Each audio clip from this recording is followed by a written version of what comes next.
Hello डॉक्टरी family, उम्मीद है आप सब लोग खैरियत से होंगे। आज हम बहुत खुश हैं क्योंकि आज हमारी टीम डॉक्टरी के ये 100 वीडियो है जो कि हमने इस चैनल पर पोस्ट की है। तो तमाम सब्सक्राइबर्स और टीम डॉक्टरी को हमारी तरफ से बहुत बहुत मुबारकबाद।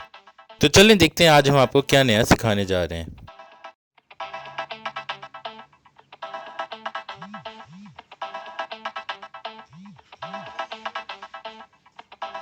व्यूअर्स, आज जिस टेक्निक को हम आपके साथ शेयर करने जा रहे हैं ये अमेरिकन ऑथर रुथ इमोजन स्टाउट की है, जो कि अपनी नो वर्क गार्डनिंग बुक्स और टेक्निक्स के हवाले से बहुत मशहूर हैं। इनकी आलू लगाने की ये टेक्निक ख़ास तौर पे उस जगह पे कारआमद है जहाँ पे सॉइल जो है वो कम होती है। और आप देख सकते हैं यहाँ पे हमने 2 पेटियाँ रखी हैं और एक पेटी का बेस नहीं है, एक के ऊपर एक हमने इसको रखा है। इन पेटियों की वॉल्स जो हैं उनको हमने बोरियों से लाइन किया है और इस तरह हमको लंबान में काफ़ी स्पेस मिल गई है। ये आप देख सकते हैं डेप्थ में हम यहाँ पे मिट्टी लगाएंगे। यहाँ मैं आपको रुथ स्टाउट मेथड के बारे में कुछ बताता चलूँ। वो कहती हैं कि अगर आपके पास सॉइल कम है और आप नया गार्डन लगाना चाहते हैं तो आप मैन्योर को 1 साल तक उसकी गोडी करें और उसमें मल्च को ऐड कर दें, तो फिर आपको मिट्टी खाद इसकी रिक्वायरमेंट ख़त्म हो जाएगी। 1 साल के अंदर वो मटेरियल इस काबिल होगा कि उसमें आप पौधा लगा सकें।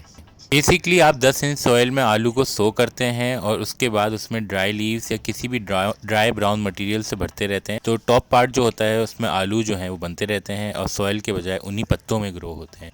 हमने भी इस मेथड को अडॉप्ट किया। हमने थोड़ी सी इसमें इनोवेशन ये की कि इसको चेंज करके सिर्फ 10% सॉइल रखी और बाकी इस पेटी को हमने ड्राई लीव से भर दिया। आप देख सकते हैं कि ड्राई लीव्स ही में पोटैटो को सो किया था, तो एक्सपेक्टेशन तो ये थी कि यील्ड अच्छी नहीं आएगी और शायद पौधा भी ना होगा क्योंकि उसको वो न्यूट्रिएंट्स ही नहीं मिल रहे जो कि मिट्टी में मिलने चाहिए। और इन पत्तों में हम खाद भी ऐड नहीं कर सकते थे। लेकिन हैरानकुन तौर पे कुछ ही मंथ्स में ये आप देख सकते हैं कि बहुत ही ज़बरदस्त किस्म का ये आलू का पौधा निकलना शुरू हो गया, जबकि मिट्टी बहुत ही डेप्थ में थी। ये हमारे लिए बहुत ही हैरानकुन अचीवमेंट थी। हमने कभी सोचा भी नहीं था कि पौधा जो है वो पत्तों में ग्रो करेगा। इसके अंदर मिट्टी 10% है और 90% सूखे हुए पत्ते हैं और ये पौधा उसी के अंदर ग्रो कर रहा था। तो जब काफ़ी टाइम गुजर गया तो हमने सोचा कि क्यों ना आज हम इसको हार्वेस्ट करें। तो हमने अब इसकी पेटी को रिमूव कर रहे हैं। आप देख सकते हैं कि अभी भी सूखे पत्ते वाज़े तौर पे आपको नज़र आ रहे हैं और ये वीडियो मैं इसीलिए बना रहा हूँ ताकि आपको दिखा सकूँ कि ये टोटली पत्तों में पौधा ग्रो कर रहा है। ये हमारे लिए बहुत ही खुशाइंद और सक्सेसफुल अटैम्प्ट रही है कि इसके अंदर हमें पत्तों के बीच में जड़ें भी नज़र आ रही हैं, शाखें भी नज़र आ रही हैं और फ़िलहाल मुझे कोई आलू तो नज़र नहीं आया है।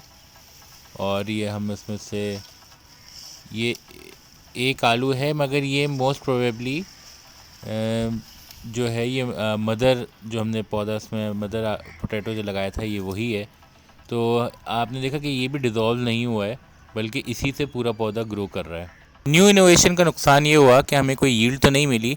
बहरहाल हमारा पौधा उग गया और हमें ये पता चल गया कि रुथ स्टाउट मेथड जो है वो कामयाब है और उसको हम नेक्स्ट टाइम अप्लाई करने की कोशिश करेंगे और होपफुली अच्छी यील्ड पाएंगे। अगर वीडियो पसंद आई तो लाइक का बटन ज़रूर दबाइएगा, कमेंट सेक्शन में अपना फीडबैक दीजिएगा। ये जो सर्कल आपके सामने आया है इसको क्लिक करके चैनल को सब्सक्राइब करें। आलू को कन्वेंशनल तरीके से उगाने और उससे निमोना करीब लगाने के हवाले से हमारी 2 वीडियोज़ मौजूद हैं। It's me doctor Ali from the team doctor signing off. Take care, अल्लाह हाफिज़।